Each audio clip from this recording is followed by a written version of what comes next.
العالم حوالينا مليان أسرار وألغاز بتخلي ناس كتير دايما حيرانة وبتحاول تفهم إيه اللي بيحصل في أماكن غريبة ووقائع حصلت لحد النهاردة محدش قادر يفسرها. ومع كل التطور العلمي اللي وصلنا له لسه مش كل حاجة ليها إجابة واضحة. هل الألغاز دي مجرد أحداث طبيعية ملهاش تفسير علمي لحد دلوقتي ولا هي ظواهر خارقة للطبيعة مش بنفهمها؟ أهلا بيكو، يلا بينا نعرف أشهر الألغاز اللي ملهاش أي تفسير.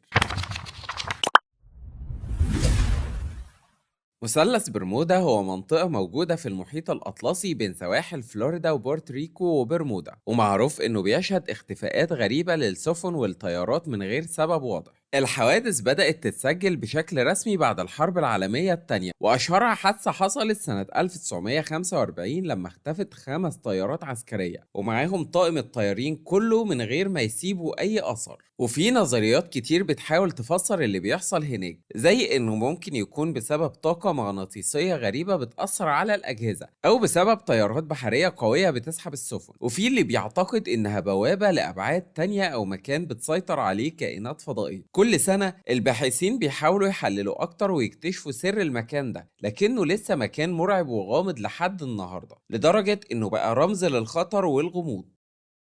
الأهرامات المصرية خاصة هرم خوفو بقت من أعظم معالم الحضارة المصرية القديمة، لكن سر بنائها لحد دلوقتي محير العلماء. الأهرامات دي مبنية من أحجار ضخمة ووزنها بيعدي أطنان، ومترتبة بشكل دقيق جدا بحيث تقابل الاتجاهات الأربعة بشكل مثالي. ولحد النهاردة العلماء مش متأكدين إزاي الفراعنة قدروا ينقلوا الحجارة دي لمسافات طويلة ويرفعوها فوق بعضها. وفي فرضيات بتقول إنهم استخدموا منحدرات أو أنفاق للرمل والمية، وفي تفسيرات بتقول إنهم عرفوا تقنيات لسه مفيش دليل عليها. وبعض الناس اللي بتعتقد إن الحضارة المصرية جالها مساعدة من حضارات تانية أو حتى من كائنات فضائية، لكن الأكيد إن اللي عملوه كان إنجاز هندسي بيحير المهندسين لحد النهاردة. وبالمناسبة كنا عاملين حلقة قبل كده عن الأهرامات، هتلاقوا اللينك بتاعها في الديسكريبشن أو من اللينك اللي هيظهر دلوقتي ده.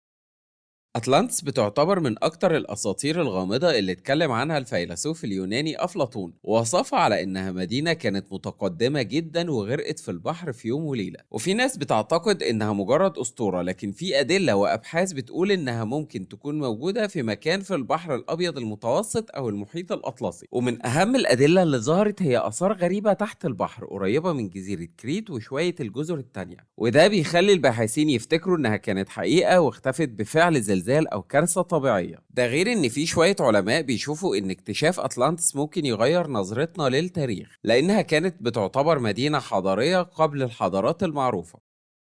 في سنة 1845 القبطان السير جون فرانكلين طلع في رحلة استكشافية علشان كان بيبحث عن الممر الشمالي الغربي في المحيط المتجمد الشمالي، لكن هو وطاقمه اختفوا بالكامل. والحملة دي اتكونت من سفينتين وعدد كبير من البحارة اللي اختفوا بشكل غامض. وبعد سنين من البحث اكتشفوا شوية أدوات وكمان المعسكرات اللي كانت تابعة للطاقم ده، لكن ما لقوش جثث واضحة ولا تفسير كامل للاختفاء. والنظريات بتقول إنهم ممكن يكونوا ماتوا من الجوع أو تعرضوا لأمراض ناتجة عن التجمد، لكن لغز اختفائهم الكامل محير. ومقبرة فرانكلين بقت أسطورة بترمز للجرأة والمجهول، لكن الحقيقة لسه مش معروفة. في صحراء نازكا في بيرو في خطوط ضخمة بترسم أشكال حيوانات ونباتات وكائنات غريبة جدا ومش ممكن تشوفها بشكل كامل إلا من الجو. العلماء مش عارفين مين اللي عمل الرسومات دي ولا ليه ولا إزاي يتعاملوا أصلا بالدقة دي اللي بتعتبر تحدي للوقت والتقنيات. وفي نظريات بتقول إن الخطوط دي كانت ليها علاقة بطقوس دينية أو إنها كانت نوع من التواصل مع الكائنات الفضائية. والناس اللي بتؤمن بالفضاء الخارجي بيقولوا إن الخطوط دي كانت بمثابة رموز بتستخدمها حضارة نازكا علشان يتواصلوا مع الكائنات الفضائية. بس اللي الناس متفقة عليه لحد النهاردة هو إن الرسومات دي من أعظم أسرار العالم الأثري. في جزيرة رابانوي المشهورة باسم جزيرة القيامة في تماثيل ضخمة وغامضة اسمها مواي بترمز لوجوه بشرية عملاقة مترصصة على طول الجزيرة. التماثيل دي مش بس ضخمة لكن كمان معمولة بدقة وبصة للسماء، وده خلى ناس كتير تتوقع ان ليها علاقة بطقوس خاصة او اهتمام بالحياة بعد الموت. بس اللي محير هو ازاي سكان الجزيرة دي نحتوا التماثيل دي ونقلوها لمكانها من غير اي معدات حديثة. واللي زود الحيرة اكتر هو ان الجزيرة شبه معزولة عن باقي العالم، وفي ناس بتقول إن تماثيل مواي بتشير لزعماء القبائل اللي عاشوا على الجزيرة وإنهم كانوا بيعبدوهم، لكن مفيش دليل واضح يثبت سبب التماثيل دي. في منطقة جبل طويق في السعودية لقوا بقايا مدينة غامضة كانت مدفونة تحت الأرض. المدينة دي مليانة كنوز قديمة وآثار بتدل على حضارة غنية جدا كانت موجودة من زمان، والناس هناك بيقولوا إن المدينة اختفت بشكل غامض بعد ما كانت من أهم المدن. وفي أساطير بتقول إن المدينة دي اتدمرت بسبب لعنة أو زلزال قوي دمر كل اللي فيها، وإن أهلها هجروها وفضلت مدفونة. والباحثين لحد النهاردة بيكتشفوا بقايا وبيحاولوا يعرفوا أكتر عن حضارتها، لكن قصة اختفائها لسه سر غامض محير المؤرخين. المنطقة 51 هي قاعدة عسكرية سرية في صحراء نيفادا في أمريكا، وبتعتبر من أكتر الأماكن الغامضة في العالم. الناس بتقول إن فيها أسرار عسكرية وكمان كائنات فضائية، وممنوع على حد يعرف تفاصيل عنها. الحكومة الأمريكية مش بتقول أي تفاصيل واضحة، وده بيزود الشكوك حوالين المكان ده. والأفلام والقصص اللي بتحكي عن المنطقة 51 كقاعدة لتجارب سرية وتواصل مع كائنات فضائية خلت المنطقة دي بقت مرادف للغموض في العالم. وفي ناس بتقول إنها شافت كائنات غريبة حوالين المنطقة، وفي ناس تانية بيعتقدوا إنها مجرد مكان لأبحاث عسكرية متطورة. لكن برضو لسه المنطقة 51 من أكتر الأماكن اللي بتثير الفضول.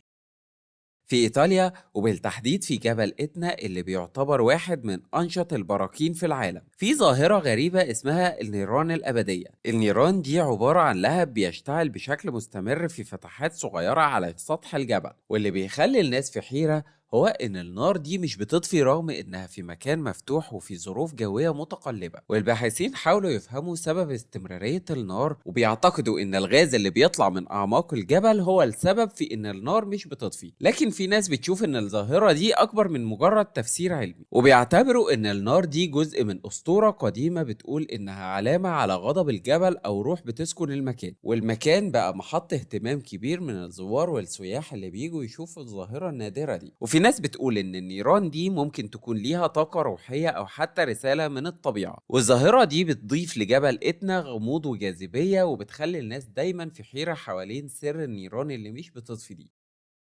في العصور الوسطى في انجلترا وبالتحديد في قرية صغيرة اسمها وولبت، في قصة غريبة عن طفلين ظهروا فجأة في القرية وكانوا مختلفين عن باقي الأطفال. الطفلين دول كانوا بيتميزوا بجلدهم الأخضر وكانوا لابسين هدوم غريبة، ولما الناس حاولت تتكلم معاهم اكتشفوا إنهم بيتكلموا بلغة محدش عارفها. والناس في القرية اتصدمت، خصوصا إن الأطفال كان بيظهر عليهم الجوع لكن كانوا بيرفضوا أي أكل بيقدموه ليهم. وبعد فترة بدأوا ياكلوا الفول الأخضر بس، وبدأوا يتعلموا لغة أهل القرية. والطفلين حكوا إنهم جم من مكان مظلم تحت الأرض، وإنهم كانوا بيمشوا في نفق طويل قبل ما يظهروا في القرية. والتفسير العلمي بيقول إن الأطفال ممكن يكونوا بيعانوا من حالة صحية أثرت على لون جلدهم، لكن تفاصيل القصة الغامضة خلتها لغز لحد النهاردة. والناس بتشوف إن في احتمال يكونوا جم من عالم تاني أو من بعد موازي. والقصة دي بقت من أغرب الحكايات اللي انتشرت عن أحداث خارقة للطبيعة، وبتثير تساؤلات حوالين احتمالية وجود عوالم تانية غير اللي عارفينها.